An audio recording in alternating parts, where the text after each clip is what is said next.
I was working at the field. I was on the field all the time. I come over here. Oh, I used to play rugby. Did you play? No, baby, I didn't rug nobody. I didn't play no... Big back linebacker for the Burls. I'm about to play stab a black bastard for the Saints. Say one more damn thing. I had all them injuries for when I was at the field. Oh, yeah, like me, Madea. I was an athlete. Really? Oh, yes, ma'am. What did you play? Linebacker. She was a big back linebacker like a bird.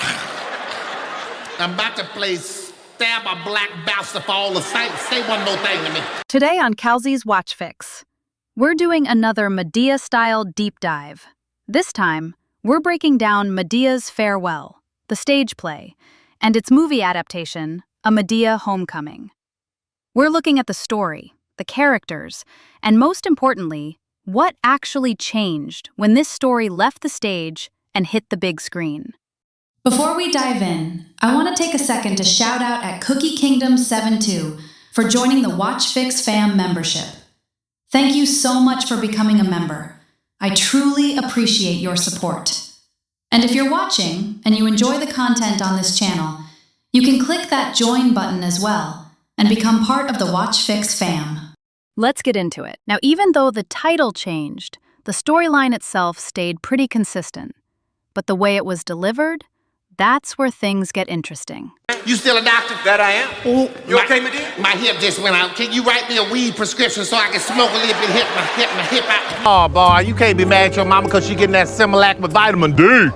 Let's start with the characters, because this is where the play and the movie begin to quietly split.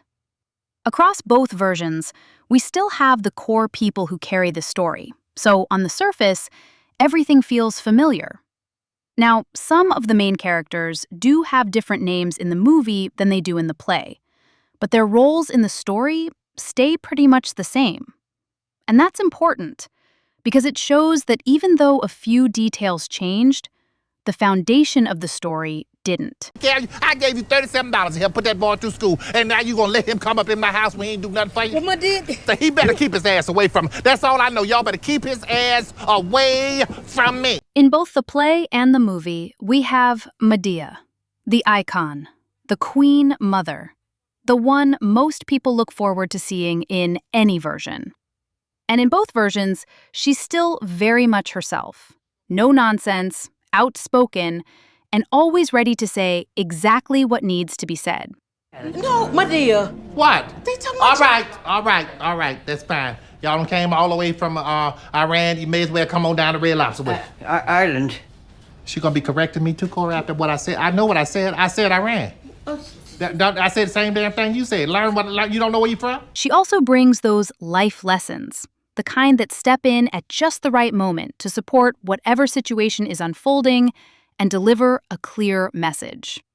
That chain and that pole represent your ex, and every time he do something, you're running over there to him, putting all your energy on, just more and more energy, round him, and putting all that energy on him. Pretty soon you put so much energy on him, you ain't got the energy to deal with the good man that God to put in your life because you're over there dealing with that foolishness.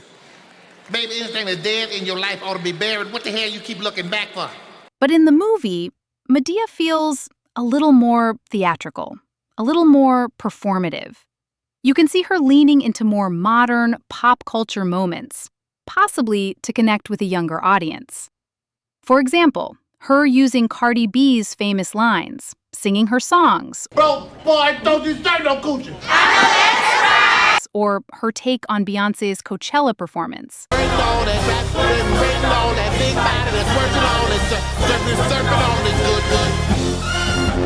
Then we have Cora, the calm, level-headed one. In both versions, she plays the role of the mother. She has 2 daughters in both the play and the movie, but their names change depending on the version. In the movie, they're Laura and Ellie. In the play, they're Darlene and Robin. Now focusing on Darlene in the play and Laura in the movie, their stories line up almost exactly. Both are mothers with a son. In the play, Darlene's son is Malik. In the movie, Laura's son is Tim.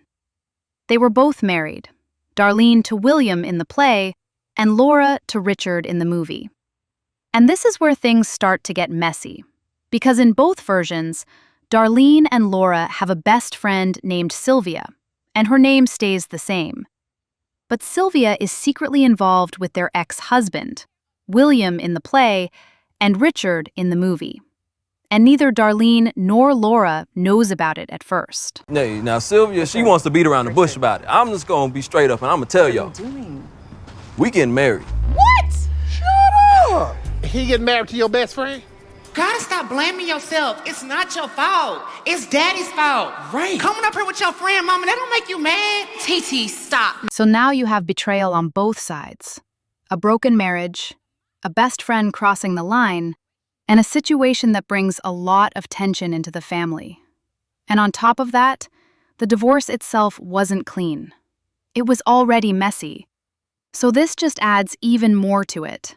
And this storyline right here is really what drives the emotional side of both the play and the movie. You what to say to me? That's what you're doing? You know what that shows me about you?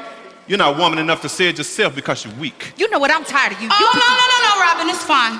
And as if that wasn't already enough, Laura and Darlene are also keeping a secret of their own. In both versions, they're involved with their son's best friend, who also happens to be a college student. So now the situation gets even more complicated. Because while they're dealing with betrayal from their ex and their best friend, they're also hiding something that could easily cause just as much tension. They told their secret, let's tell ours. Well, tell us what? What's going on? We've been seeing each other for the past 2 years. You got to be lying. Wait, what? Then you've got the familiar faces, Mr. Brown and Aunt Bam. In both the play and the movie, they show up exactly how you'd expect, bringing support when it's needed, but also bringing their fair share of chaos right along with it. They don't really change much between versions, but they definitely help keep the energy alive, especially when things start to get heavy. So confused, don't know what to do. I thought the two boys was the lovers. Maybe you need to get your prostate checked. I will as soon as you get your uterus scraped. Now, while most of the core characters stay the same, there are a few differences depending on the version. In the stage play, we're introduced to Titi, who is Darlene's daughter.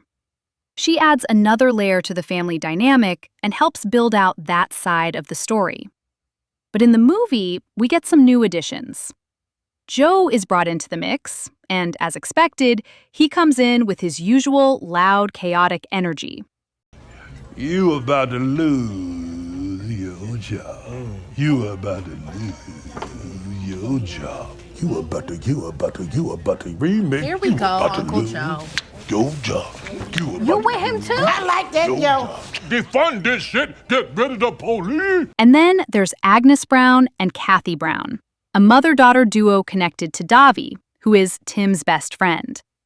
They bring in a completely new subplot and help give more depth to Davi's character and the world around him.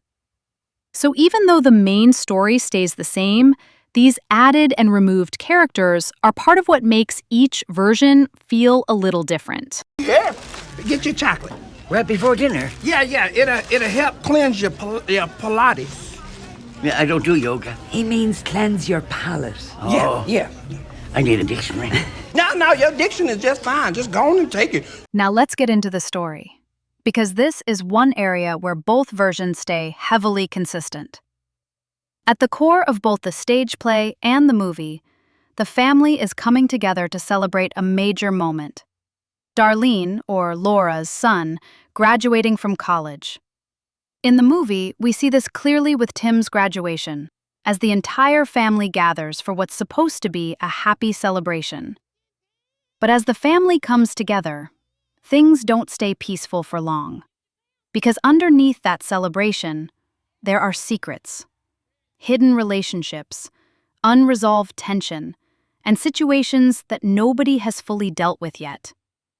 And as the story unfolds, those secrets start to come out, one by one. But the way it all unfolds, and how those moments are delivered, is where the real difference comes in. What the hell? I know damn well he not back up in here. Madea, I asked him to come. What the hell you mean you asked him to come? Please, do it for me. Boy, I don't know you like that. I never liked you. I know we can and stuff, but that don't mean we close. If you enjoyed this video, go ahead and drop a like. Likes really help push this video out to more people. And if you're new here, Make sure you hit that subscribe button and join the WatchFix family. Now I want to hear from you. Which version do you prefer? The stage play or the movie? Let me know down in the comments, and I'll see you in the next one.